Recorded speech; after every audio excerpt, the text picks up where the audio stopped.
Isang mapagpalang umaga pong muli sa inyong lahat, mga kapatid. Magpasalamat po tayo sa Panginoon sa panibagong araw na Kanyang ipinagkaloob sa atin. Narito po tayong muli sa ating Grab Food for the Soul, our daily dose for the nourishment of our souls. Simulan po natin ang umaga sa pagbubulay-bulay nang makalakad tayo sa isang mapayapang pamumuhay. Ngayong umaga po, ang pagbubulay-bulayan natin ay may pamagat na Katangian ng Dapat Iboto, Part 1. Ang atin pong batayang talata ay matatagpuan sa Deuteronomy chapter 17, verse 14.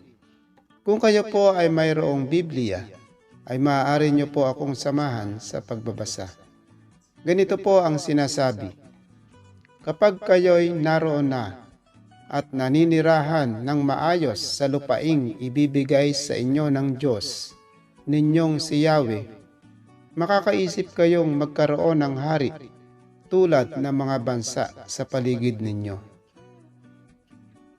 Pagpalain po ng Panginoon ang pagkabasa, pagkarinig ng kanyang mga banal na salita. Mga magulang at mga kapatid, ilang araw na lang po ay eleksyon na naman. Mayroon na po ba kayong napiling iboboto? Nagmula mismo sa Diyos ang ginamit ng mga Israelitang batayan sa pagpili sa kanilang hari. Maaari rin nating gamitin itong batayan sa pagpili sa mga opisyales na iluluklok natin sa pamahalaan. Walang binanggit ang ating teksto na iboto ang mga kandidato batay sa kanilang popularidad. Ito ang malaking problema sa ating eleksyon. Nauwi ito sa popularity contest. Nagiging personality-centered ito sa halip na issue-centered. Ang pangunahing basihan ng mga partido politikal sa page ng mga kandidatong kanilang dadalhin ay winnability sa halip na qualifications. Kaya naman sangkatutak ang tumatakbong artista, periodista, komentarista, basketballista, at kung ano pang ista. Ang totoo, wala naman po tayong tunay na political party na may plataforma at programang ipinaglalaban.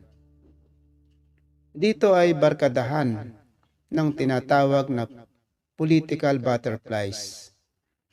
Parang mga paru-paro, lumilipad, dumapo kung saan may masisimsim na nektar ng bulaklak. May mga nagiging balimbing din para sa sariling mithiin. Ang dating kabilang partidong kalaban ay kakampi dahil nakaramdam ng mas malaking tsansang mabitbit ng malakas na kandidato. Kaya lalo tayong dapat maging mapili sa mga kandidato. Sino ba sa kanila ang may totoong loob sa paglilingkod sa bayan at hindi manluloob kapag nakapwesto na? Sa bawat eleksyon, ang nakasalalay ay ang kinabukasan ng ating bansa. Bawat boto natin ay sagrado, kaya ito'y dapat na maging bunga ng malalim na pagsusuri at mataimtim na panalangin. Nagmula mismo sa Diyos ang ginamit ng mga Israelitang batayan ng pagpili sa kanilang hari. Maaari rin nating gamitin itong batayan sa pagpili sa mga opisyales na iluluklok natin sa pamahalaan. Ang una po, kailangan ay ating kalahi. Wika sa Deuteronomy chapter 17 verse 15 na ang sinasabi ay, maaari kayong maglagay ng hari, ngunit ang ilalagay ninyo ay iyong pinili ni Yahweh at mula sa inyong lahi. Huwag ninyong gagawing hari ang sinumang dayuhan. Ibig sabihin ay tunay ang pagka-Pilipino at hindi lamang sa partida bautismo, kundi higit sa lahat ay Pilipino sa puso't diwa. Pilipinong nagmamalaki sa kanyang lahi. Pilipinong nagpapahalaga sa kanyang kapwa Pilipino, kahit na ito'y hindi nakapag-aral sa Harvard o sa UP. Pilipinong malinaw na naninindigan sa mga sumusunod na issue. Justice issues. Siya ba'y makatarungan? Ano ang mga panukala niyang programang magbibigay ng pantay na pagkakataon sa lahat? Peace issues. Siya ba'y mapagmahal sa kapayapaan? Ecological and environmental issues.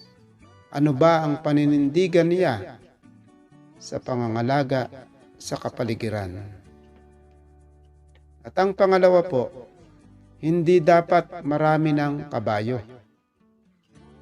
Ayon sa Deuteronomy chapter 17, ang gagawin ninyong hari ay hindi dapat magparami ng kabayo para sa kanyang sarili.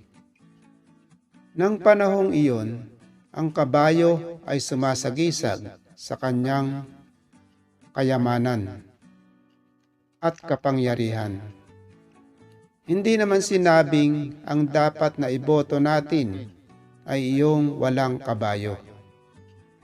Magastos ang eleksyon dito sa atin at imposibleng tumakbo ang walang kapera-pera. Gayunman, pinag-iingat tayo doon sa mga napakaraming pera sapagkat baka ang gusto lamang ay mapangalagaan ang kanilang sariling interes at babawiin ang ginastos na pera sa pangangampanya kapag nasa posisyon na. Tayo po ay manalangin. Panginoon naming Diyos na makapangyarihan sa lahat, pinupuri ka po namin at pinasasalamatan sa umagang ito na muli po ay nakapagbulay-bulay kami ng iyong mga banal na salita. Panginoon, maraming salamat po sa lahat ng mga biyayang ipinagkakaloob po sa amin sa araw-araw. Dinadalangin po namin ang lahat ng mga kapatiran namin na magsisipasok sa kanilang trabaho at ang mga estudyante, Panginoon, na pupunta sa kanilang mga paaralan. Ingatan mo po sila at gabayan sa kanilang pagbibiyahe. Dalangin din po namin ang lahat ng mga may karamdaman. Ang kagalingan po sana ang pagkaloob sa kanila, Panginoon. Gamitin mo pong kasangkapan ang lahat ng mga gamot, ang mga doktor na tumitingin sa kanila para sa kanilang lubos na kagalingan. Panginoon, patuloy po kaming humihingi ng kapatawaran sa aming mga nagawang mga kasalanan. Maraming salamat po, Panginoon, at ito po ang aming dalangin sa matamis na pangalan ni Jesus. Amen. Purihin po ang Panginoon sa isang mabiyayang pagbubulay-bulay ngayong umaga. Salamat po sa pagsama sa akin sa ating pag-aaral ng mga salita ng ating Panginoon. A friendly reminder lamang po sa bawat isa sa atin, be Christ-like in your workplace today. To God be all the glory. Paalam.